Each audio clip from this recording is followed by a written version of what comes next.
Здравствуйте, друзья! Не давайте детям телефоны и планшеты. Благодарю всех, кто подписался на мой канал и смотрит мои видео. А если вы впервые на моем канале, то, пожалуйста, подпишитесь на него и включите колокольчик, чтобы не пропустить новые видео. Ссылка на статью в описании. Подавляющее большинство родителей уверены, что телефон, телевизор или компьютер – идеальный способ занять ребенка. В этой статье приведены доводы педиатра о том, почему такой выбор – грубейшее заблуждение, которое только вредит умственному и физическому развитию детей. Также вы узнаете, сколько времени в цифре положено ребенку от рождения до совершеннолетия. У меня есть дочь, Лизе 3 года, и она без ума от планшета, на котором в любой момент можно посмотреть любимую свинку Пеппу. Я не вижу в этом ничего плохого, тем более что мультик очень жизнерадостный и познавательный. Как мне кажется, такой контент развивает у дочери положительные качества и учит чему-то новому. Также не стану кривить душой и признаюсь, что позитивная хрюшка перетягивает на себя внимание моего неуемного счастья и дает нам с женой некоторое время на передышку. Кажется, что вся семья в выигрыше. Однако, мое видение ситуации сильно пошатнулось, когда я прочитал статью Криса Роуэн, известного американского педиатра, изучающего влияние современных технологий на становление малышей. Предлагаю и вам познакомиться с неудобными доводами автора, которые будет нелегко принять таким неидеальным родителям, как я. Неверное стимулирование мозга. Мозг младенца троекратно увеличивается в своих размерах от рождения до 2 лет и продолжает расти вплоть до 21 года. Развитие мозга в раннем возрасте определяется раздражителями окружающей среды или их отсутствием.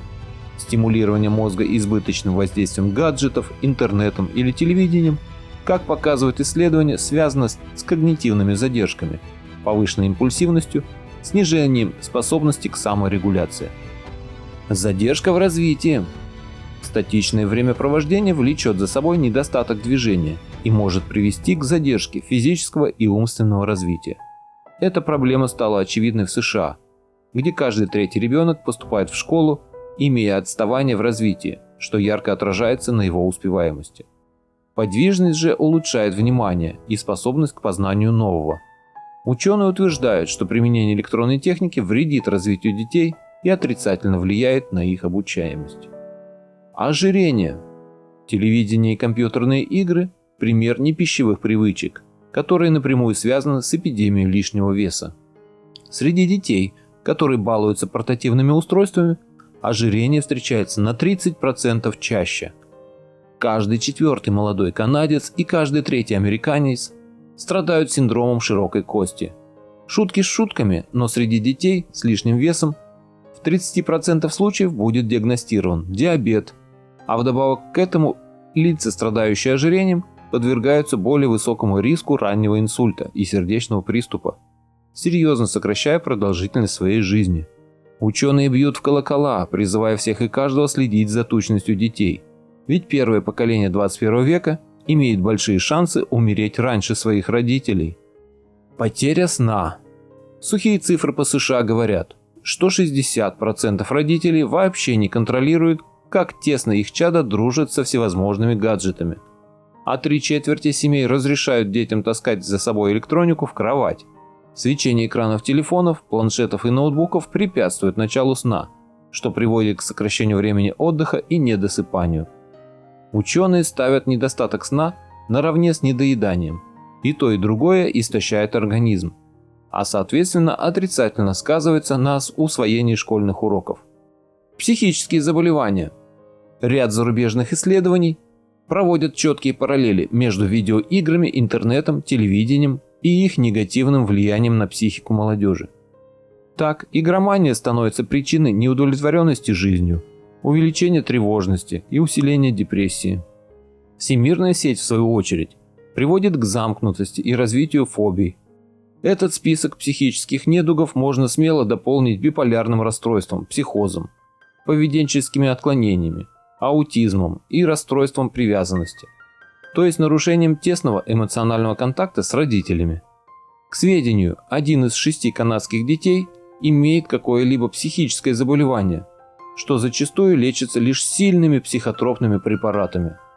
Вот они-то дают, страна идиотов. Агрессивность. Повторим избитую истину.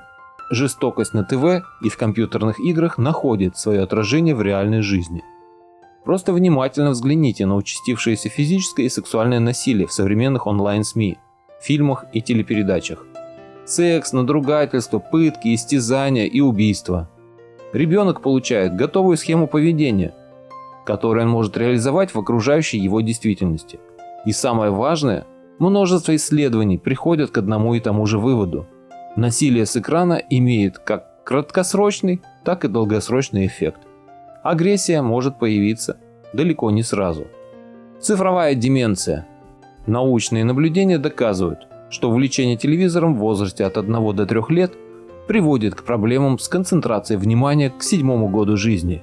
Дети, которые не могут сосредоточиться, попросту теряют возможность что-либо узнать и запомнить. Постоянный поток быстрой информации приводит к изменениям головного мозга, а после к деменции, снижению познавательной деятельности с утратой ранее усвоенных знаний и практических навыков и затруднением или невозможностью приобретения новых. Зависимость. Чем больше родители проверяют почту, стреляют в монстров и смотрят сериалы, тем больше они отдаляются от своих детей. Нехватка внимания от взрослых часто компенсируется все теми же гаджетами и цифровыми технологиями. В отдельных случаях малыш сам становится зависимым от портативных устройств, интернета и телевидения. Каждый 11-й ребенок в возрасте от 8 до 18 лет – цифровой наркоман. Вредное излучение. В 2011 году Всемирная организация здравоохранения и Международное агентство по изучению рака классифицировали радиоизлучение сотовых телефонов и других беспроводных устройств как потенциальный канцероген, определив в группу 2В – возможно канцерогенных для человека факторов.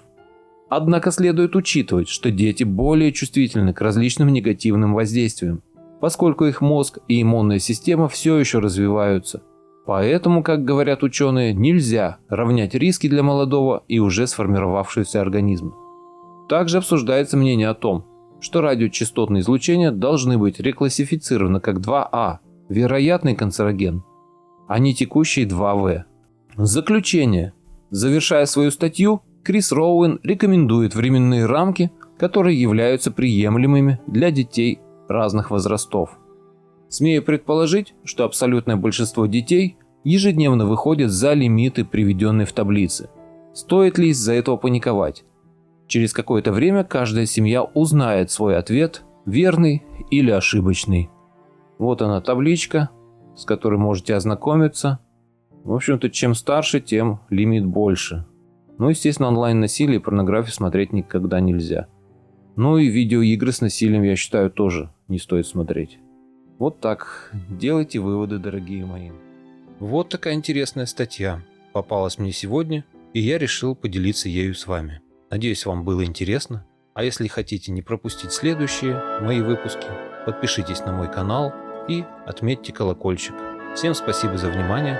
Буду рад вас видеть на своем канале снова.